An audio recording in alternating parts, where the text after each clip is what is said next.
आज मैं जिस चीज़ का रिव्यू करने वाला हूँ वो चीज़ है लाइफ ओके वेपराइजर, जो कि आपको amazing freshness and charming look के साथ देता है।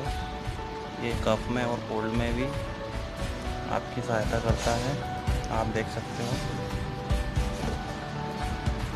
इसके प्राइस बता रहा है ये 260 रुपये पर, ये मेरे को मीशो से 186 रुपये मिला है, देख सकते हो आप। ये बहुत ही बढ़िया बनावट है, इजी टू हैंडल कैरी है।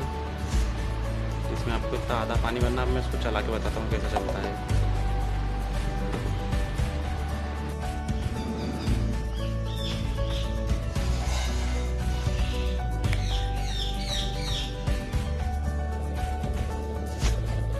देख सकते हैं भाप निकलना चालू हो गई है, सब निकला हो।